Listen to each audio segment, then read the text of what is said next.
Alright, so check this out. The Bible is a book that's a wheel, that's a circle, that's a kirka. What goes around comes around. That's a snake biting itself. That's what the Bible is. The Bible is just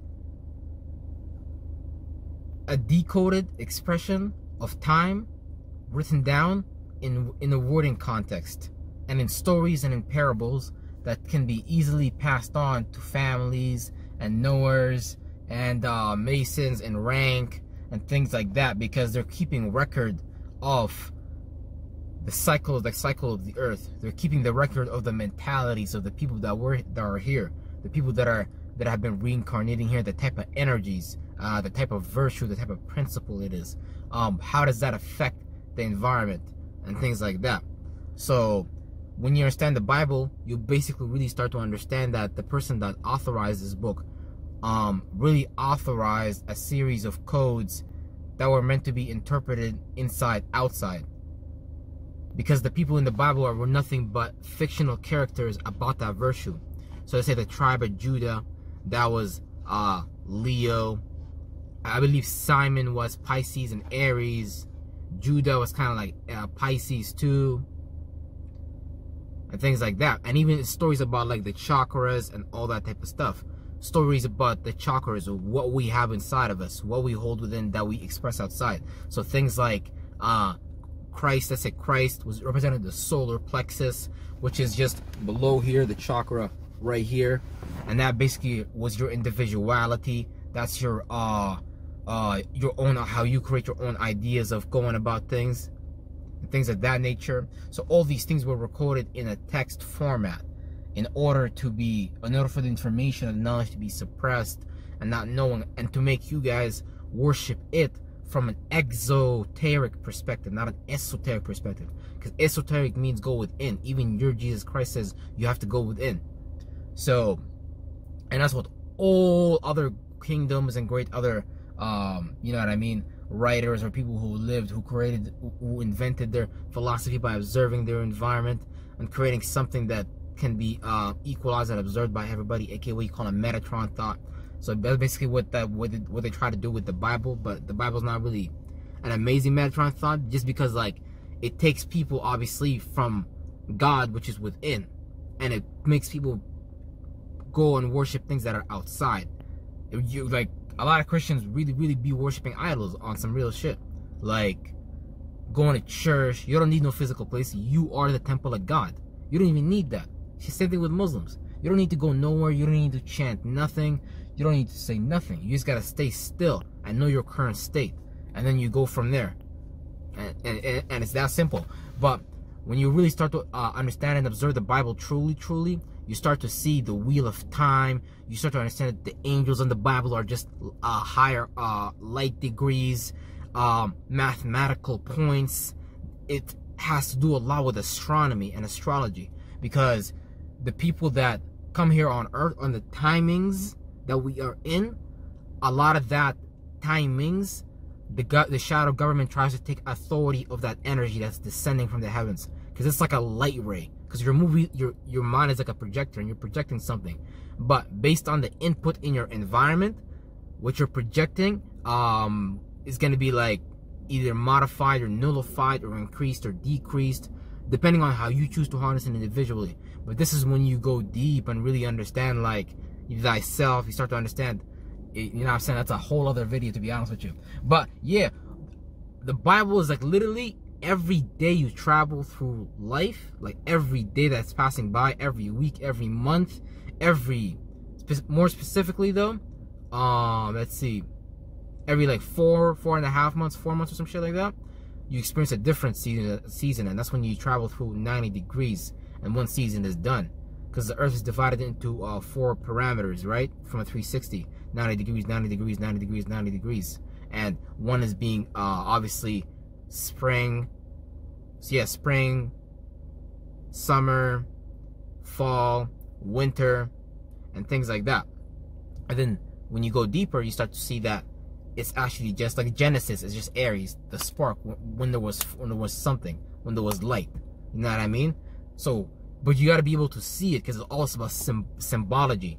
Because the symbolic language is so deep. If you're new to it, you're not gonna be able to understand it because people are so lost into words. When you, bruh, even if you, let's say hypothetically, if your God's heaven was real, you wouldn't even see your English language there. They don't know your English language. They don't know what the fuck you're saying. Lord, Jesus, God, Allah, Muhammad, Buddha.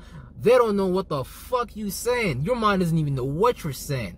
But since you give that power and perception so much energy, since you give that word so much power and energy, you start to create and manifest situations where you are involved. You actually are part of that. So a lot of Christians don't know, for example, how to even use the cross. The cross is like a symbol of someone who actually is hanging themselves and goes through trials and tribulations in some shape, some form. You're going to manifest that just like your Lord. You have to understand, you're living out that virtue.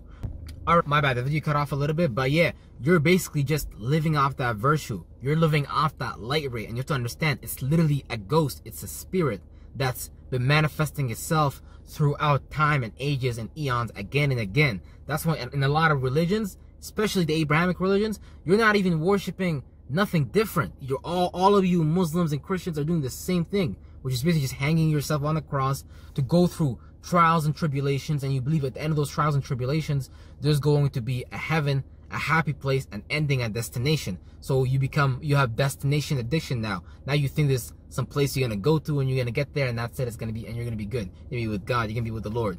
Or you think that let's see, because you're putting yourself through hula hoops basically. You think you have to do something now to get something later. No, you can get it now. Right now you can get that shit. And when you don't, that's why when you misinterpret a lot of these some books, a lot of this Hebrew Jewish shit, you get lost in regurgitation, you get lost in interpretation instead of true understanding, actually breaking down what it's actually saying. Because it's trying to tell you, it's telling you right in front of you, but in one way or another you're gonna have to see it and you have to start connecting the dots.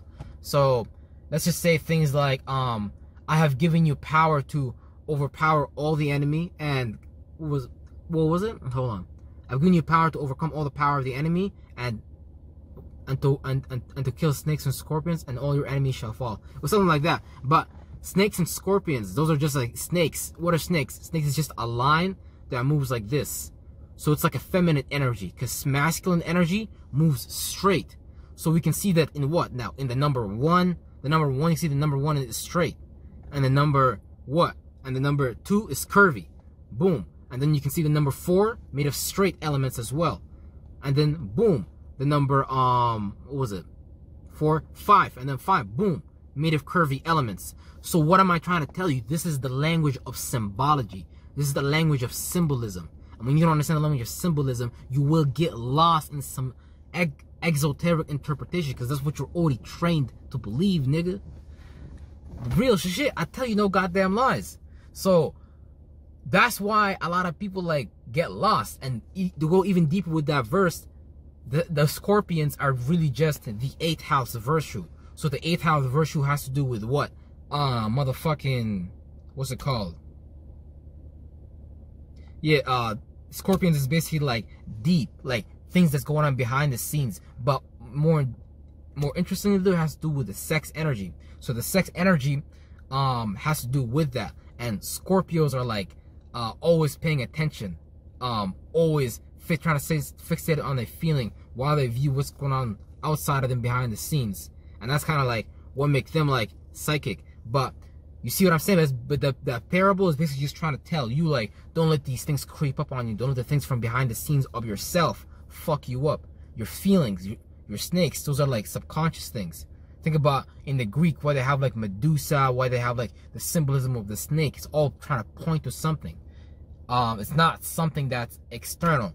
That's why people get lost in idol worship. That's why they didn't even make those statues or whatever the fuck you think the Greeks, that they stole it from the fucking Egypt, and Egypt niggas stole from like Phoenicia or Chaldeans, and then Sumeria and them niggas.